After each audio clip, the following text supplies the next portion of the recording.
Entonces les comento, América Latina, un poco para que se tenga la idea de qué era lo que estaba sucediendo en estos momentos. Primero, recordemos que los estados de América Latina en el periodo que nosotros estamos observando, 1870, 1900, principios del siglo XX, eran estados que recién estaban en conformación, no habían ni pasado 100 años desde sus periodos de independencia, que en la grandísima mayoría de ellos fueron entre 1810 a 1820, y otro segundo periodo de independencia, o más bien de relevo imperial, que se dio a finales del siglo XIX, con la guerra hispano-estadounidense. Entonces estos países estaban construyendo identidades nacionales. Cuando se genera un nuevo estado, entonces hay que hallar absolutamente todo, cómo es que se va a conformar, cómo es que se van a dar las instituciones, cuáles van a ser los valores fundamentales de ese estado, qué papel va a adoptar el estado en la geopolítica internacional. Y todos los países de América Latina estaban observando precisamente esta situación en sus distintas historias. Entonces se quería construir una identidad nacional, pero acá es importante analizar dos extremos de las identidades nacionales que se estaban fomentando a finales del siglo XIX. Precisamente una identidad europeísta, donde se decía que precisamente lo que generaba el desarrollo era la raza blanca, lo que generaba el desarrollo era precisamente el idioma, las costumbres cristianas, etc. Y una visión americanista, donde precisamente se intentaban rescatar ciertos rasgos de la cultura local para generar una identidad más mestiza, una identidad diferente a la europea, y se decía que no tenía, digamos, ningún tipo de incidencia precisamente el conflicto que se había generado, la mezcla europea sobre pues estos nuevos países de América, sobre todo pues de América Latina. Se estaba intentando entonces generar esta identidad nacional alrededor de todos los países. Todos los países entonces estuvieron pasando esto. Y entre estos dos extremos pues hay una enorme escala de grises de por medio. No se puede decir incluso que ningún país fuera absolutamente europeísta o que ningún país fuera absolutamente americanista. Entonces es importante analizar los distintos puntos en los que los países de América Latina se estaban ubicando. ¿Por qué? Porque a partir de esos puntos iban a tomar un determinado rol en la geopolítica internacional. Normalmente los países más americanistas iban a tener otro tipo de constituciones, los países más eurocentristas iban a tener otro tipo de instituciones, una deriva histórica diferente de estos primeros países. Entre los países europeístas que podemos observar el modelo precisamente, existe un paradigma que ha sido precisamente tomado por mayoritariamente en Argentina. En la Argentina del siglo XIX, ellos tenían unas características diferentes. La Argentina del siglo XIX es un país supremamente grande, aunque en esos momentos todavía no se han definido los conflictos del Canal del Beagle y lo demás, 2 millones de kilómetros cuadrados, es como el doble de Colombia. Y teniendo en cuenta pues, que no existe una selva amazónica en esa parte del mundo, y precisamente existe una pampa que es bastante extendida, es como una especie de llanura gigantesca y gigantesca y gigantesca donde se encuentra precisamente la nación argentina. Cuando los españoles llegan a Argentina, se establecen precisamente en lo que es el Río de la Plata, donde está pues, Buenos Aires, donde están también otras localidades circundantes, y en el norte de Argentina. Pero lo que queda al sur queda mayoritariamente despoblado, porque pues, no tiene recursos fáciles de extraer, no tiene recursos naturales, ni ningún interés para los españoles de generar conquistas allí. Entonces esta parte del sur de Argentina queda despoblada, y digo entre comillas, porque ahí existía desde hace varios cientos de años el pueblo mapuche.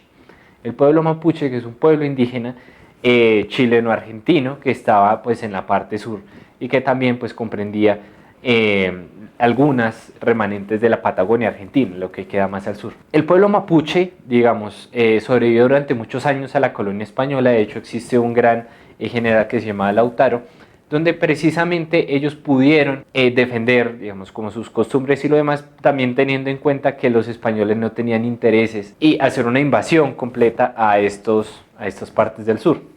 Pero cuando viene la república y se quieren consolidar estos estados, entonces viene la cuestión mapuche. ¿Queremos integrar a los mapuches dentro de la nueva República Argentina o queremos eliminar a los mapuches para extender ahí nuestra visión eurocéntrica, nuestra visión civilizadora del mundo? Entonces viene la discusión eterna en Argentina. En estos dos puntos pues podemos considerar uno de los grandes paradigmas de esta visión eurocéntrica a Domingo Faustino Sarmiento, que fue pues presidente también de la República Argentina y que le hizo un libro antes de ser presidente que se llamaba Fausto, Civilización y Barbarie, de cómo es que se tenía que orientar la Argentina en esta época. Les estoy poniendo entonces algunas citas allí para que entiendan la visión racista, la visión eurocéntrica que tenía este libro. La tesis de Domingo Faustino Sarmiento era que precisamente el desarrollo lo generaba la piel blanca, porque la piel blanca era una piel superior. La raza europea era la que había generado pues, las costumbres civilizadoras y era la que había que seguir. Había que exterminar al pueblo mapuche y traer inmigrantes españoles, traer inmigrantes italianos, traer inmigrantes alemanes. Y eso hicieron. En Argentina eso hicieron. Argentina es uno de los países más blancos de América Latina porque viene de un proceso de destrucción de las costumbres indígenas, de destrucción del identitario mapuche, que viene también esa gran barbaridad que se cometió en ese entonces, viene un poco con los sentidos americanistas que aún hoy en día impactan la República Argentina. Y no solamente fue en Argentina, fue también en otros países. En todos los países se dio esta misma discusión. En México se dio una deriva absolutamente diferente. ¿Por qué? Porque en México no hubo como tal lo que sucedió en Argentina respecto a la cuestión del federalismo y del centralismo. En México sí sucedió, pero se dio un conflicto que además estuvo amparado por potencias extranjeras. A México lo invadió Estados Unidos, lo invadió Francia, otros países también que atacaban constantemente a México. México, a partir de esos ataques, comienza a conformar una identidad nacional diferenciada. Y es ahí donde uno de los principales ataques, donde una de las principales campañas que se gesta en América es precisamente en la segunda intervención francesa. Napoleón III, que por supuesto está en los videos relativo a Bismarck, Napoleón III invadió México con la excusa de pagar unas deudas y quería pues generar como una especie de virreinato en este país. No lo logró.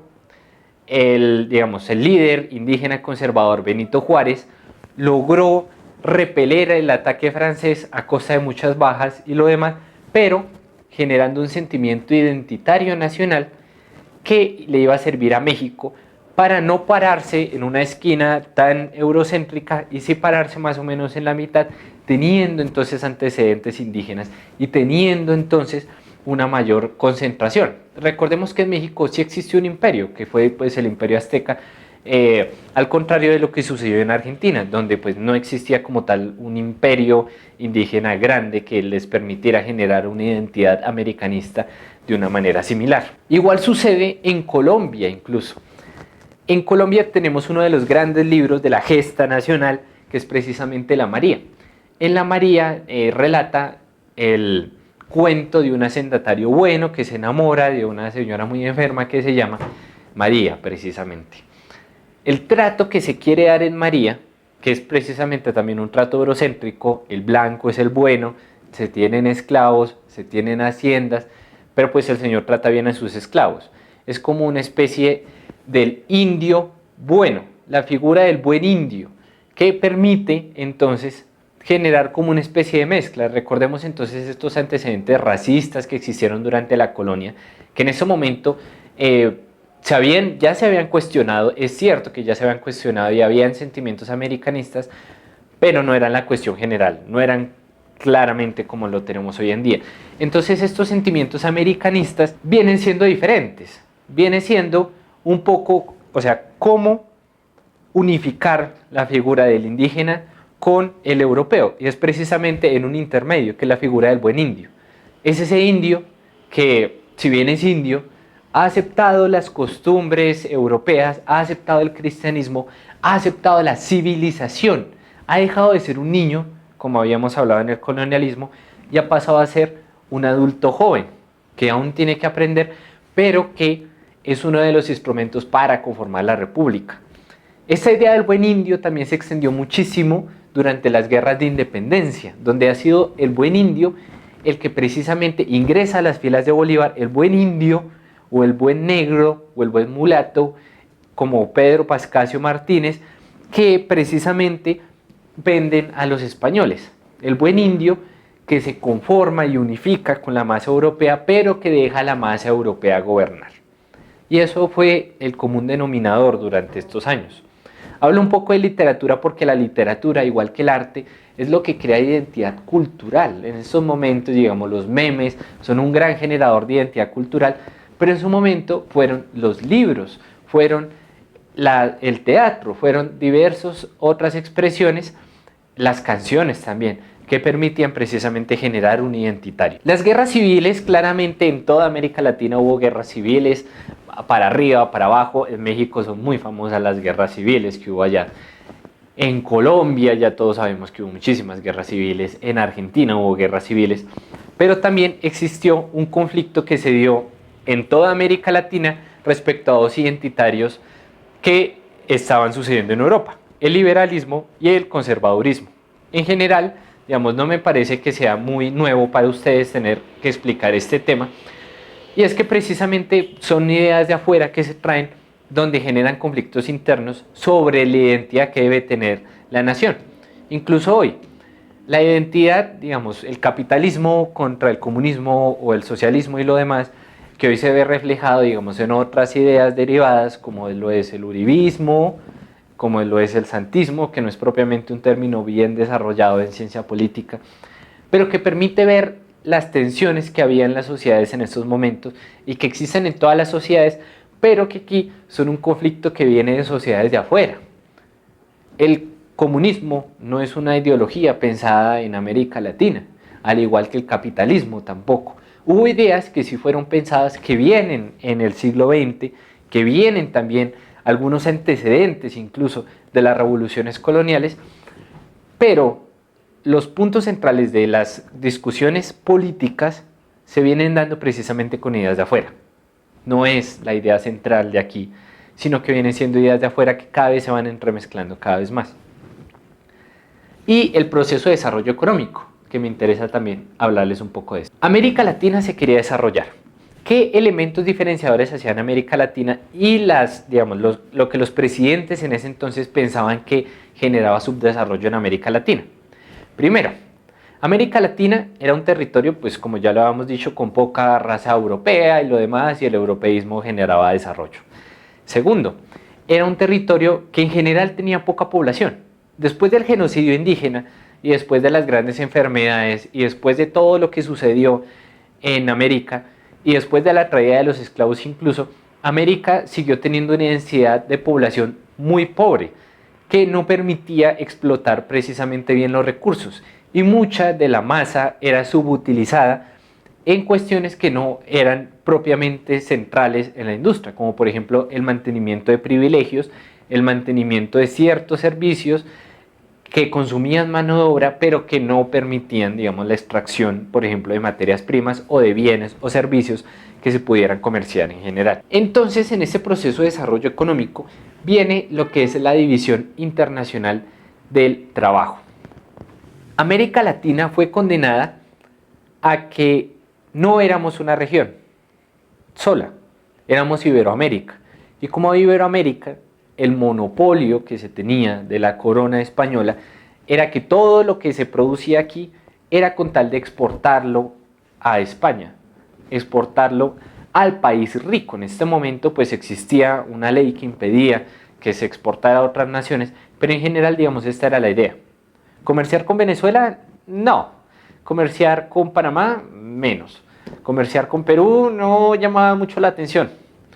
No había gran desarrollo de las comunicaciones entre los distintos virreinatos que había en América. Esta cuestión fue en general. Como podemos observar, digamos, al día de hoy sigue siendo así. Las exportaciones colombianas, las importaciones colombianas van para Estados Unidos. Las exportaciones de México van para Estados Unidos. Las importaciones de Brasil, la mayoría pues son provenientes de China y de los Estados Unidos. Argentina pues es una excepción de exportaciones, pero si se fijan, Estados Unidos y China en 2017 siguen teniendo pues la masa prioritaria. En general en estos países de América Latina no ha sido de interés el comercio entre ellos.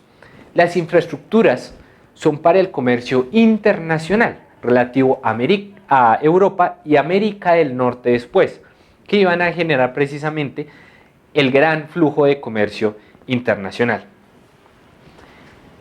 Entonces, aquí vemos, además de este tema, de que precisamente todo lo que se producía era para enviarlo a las metrópolis, que en ese momento pues seguían siendo metrópolis a pesar de que los países fueran independientes. Entonces, América Latina se había condenado, además de esto, también a enviar materias primas.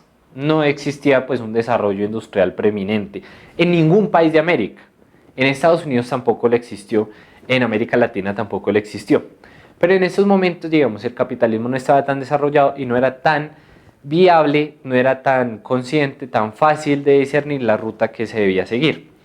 Por lo tanto, entonces hubo diferentes formas de generar crecimiento económico en América Latina. Hubo modelos industrializadores en México y en Paraguay. En México, con el fortalecimiento de los ferrocarriles e infraestructuras, precisamente para conectar a México con sus puertos, o sea, la Ciudad de México con el norte y con sus puertos, y también para poder generar ciertos desarrollos industriales precarios. En Paraguay se dio un desarrollo cirúrgico importante. Paraguay, de hecho, llegó a ser una potencia industrial bastante importante en Sudamérica y era pues un país que iba a unas sendas de crecimiento importantes. Hasta que sucedió la guerra de la Triple Alianza y Paraguay fue absolutamente destruido. De hecho, quedó solamente el 10% de la población. Les recomiendo que revisen estas cuestiones alrededor de este tema. Fue destruido precisamente por sus países competidores, Argentina, Brasil y Uruguay, que tenían también un conflicto alrededor de la posición política que debía adoptar el Paraguay.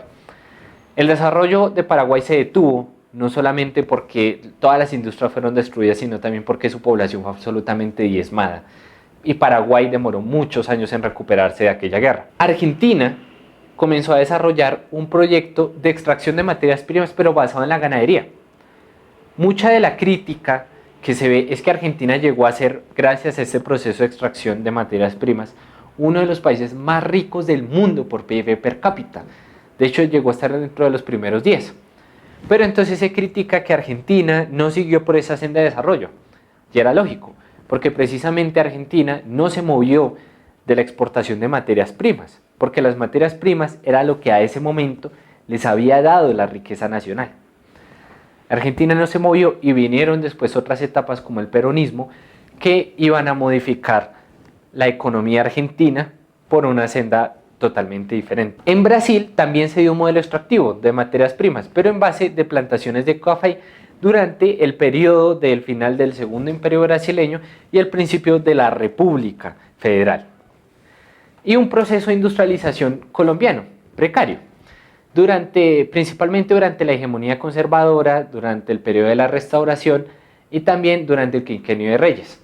Un desarrollo de la infraestructura de ferrocarriles, un desarrollo precisamente del café y también un desarrollo de ciertas industrias precarias, sobre todo en lo que viene siendo Antioquia. ¿Qué fue lo que sucedió? Precisamente las constantes guerras, la poca presencia del Estado colombiano en estas etapas fue determinante para que ciertos proyectos se dejaran de emprender y Colombia no agarrara la senda de la industrialización y la senda de la diversificación. Durante la economía de guerra, lo que menos importa es precisamente desarrollar la economía. En la economía de guerra, lo que importa es precisamente atacar y generar y ganar esta victoria. También se dieron colonizaciones importantes en Colombia. Lo que fue la colonización antioqueña es uno de los grandes vestigios de lo que fue precisamente este intento de los países latinoamericanos por expandir la gente en sus fronteras, por utilizar mejor el espacio del que se disponía. La colonización antioqueña entonces fue un proceso de grandes colonizaciones, grandes migraciones, como sucedieron también en Argentina, como sucedieron en México, como sucedieron en Brasil, pero pues que nos queda aquí a la mano. todos los países del eje cafetero, los departamentos del eje cafetero, perdón, fueron producto de la colonización antioqueña. Y viene entonces toda la nueva etapa del café que va a determinar las exportaciones colombianas del siglo XIX. Con esto en general, teniendo estos aspectos, podemos entonces entrar a lo que viene siendo la etapa posterior de desarrollo de América Latina, que es el modelo de industrialización por sustitución de importaciones, que va a dar pie después a la crisis de la deuda de 1980. Muchas gracias.